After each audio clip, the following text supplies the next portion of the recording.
Does eating meat increase your risk of cancer? In this video, I'm showing you exactly what you need to know about meat and your risk of cancer. This is a highly controversial subject with many strong opinions. But whether you're a cancer survivor or you're just concerned about your risk of cancer, you need to know the truth behind meat and cancer. Now, to really dive into this topic, we have a recent study that just came out that looks at about 500,000 people and follows them for at least 10 years. This study really looked at people who ate a regular amount of meat, low amounts of meat, fish only, and vegetarians. So what did it show? What are the difference between these types of people and their cancer risk? Well, the first thing that you need to keep in mind is that the type of meat that someone consumes is very important. There's a big difference between processed meat, red meat, white meat, and they should not all be treated equal. Okay, so here's what this study showed. The people that ate lower amounts of meat, fish, or were vegetarian, they had a lower risk of cancer. But here's the fine print. Here's what you really need to know. I don't think that there's anything about this study that really surprises me. There has been an established record that eating certain types of meat does increase your risk of cancer. But what we really need to understand is it actually the meat that increases your risk of cancer, or is it a lack of something else in your diet that's putting you at risk? Let me show you exactly what you need to know. Now, naturally, a lot of people who are pro-vegetarian and pro-vegan, they take this type of literature and they run with it. They often say like, hey, here's your proof. Here is the reason why you shouldn't eat meat. It lowers your cancer risk. But that's not really true.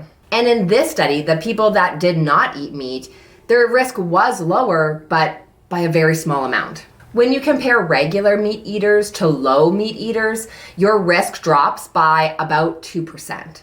That's just not very impressive to me. Okay, so the biggest thing to keep in mind when it comes to eating meat is not necessarily how much you eat, but what types of other foods you eat. Is there a lack of something else that could truly lower your cancer risk? As a generalization, people who do eat high amounts of meat, they generally lack other foods which are well known for lowering your cancer risk. People who eat higher amounts of meat generally eat fewer vegetables, lower amounts of fiber, and as a result, that can increase your cancer risk. When we look at fiber, we know that eating higher amounts of fiber does indeed lower your risk of cancer. It's fiber that's been proven over and over again to really make a difference in lowering your risk. So much so that we know if you increase the amount of fiber you eat by 10 grams a day, it will lower your risk of cancer by about 10%. And it makes sense, right? If you're filling up on meat, eating large amounts, you're getting most of your calories from meat, and it leaves a little room for veggies or things that are high in fiber. So if you're missing out on large amounts of fiber, then this is not the most effective strategy in lowering your risk of cancer. But what I really like about this study is that it did try to control for BMI.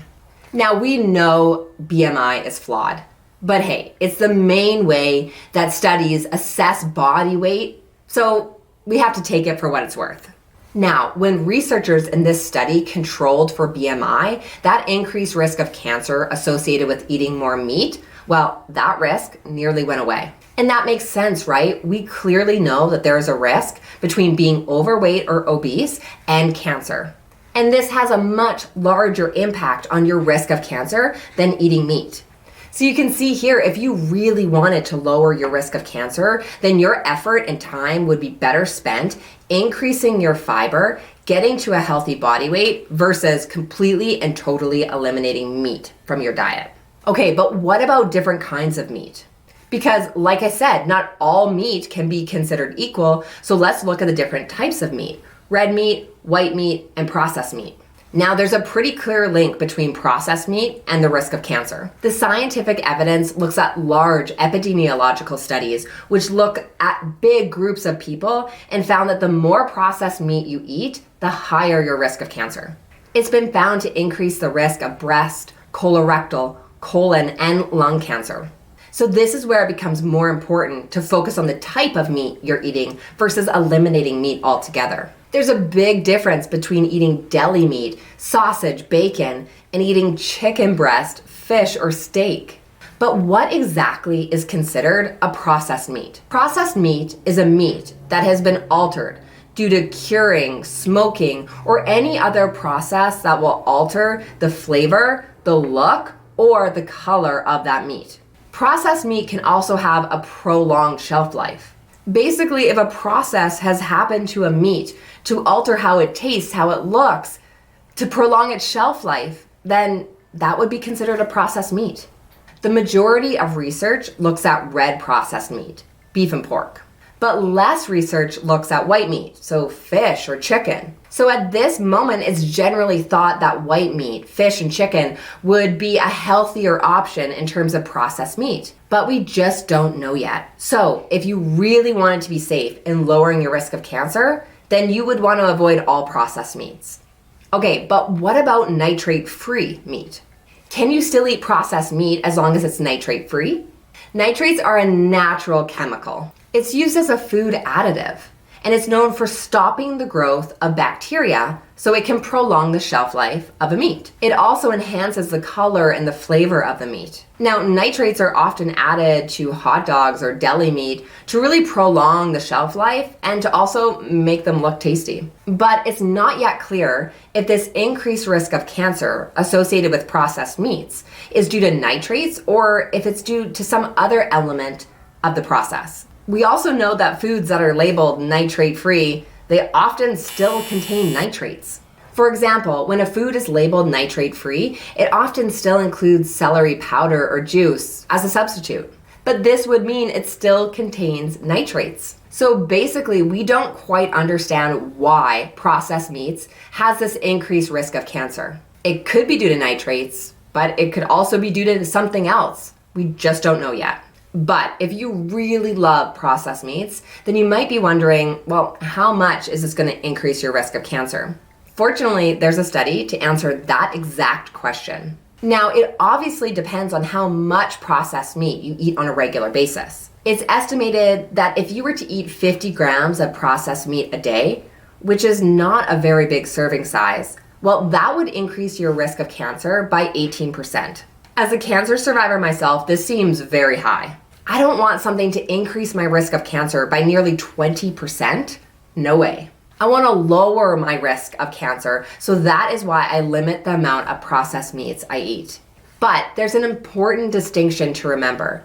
You do not have to go all or nothing. You can still enjoy processed meats once in a while. That will still keep your cancer risk low. A cancer survivor that I work with in the Cancer Freedom Program, she was really extreme about her meat consumption. She decided to remove all processed meat and all red meat from her nutrition. Because she didn't really enjoy seafood, that basically left her with chicken. That was her only option for meat. It got to a point where she was at her best friend's birthday party.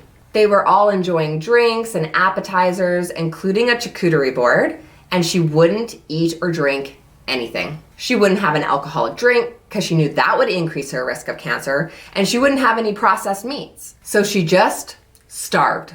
But this is no way to live your life after cancer.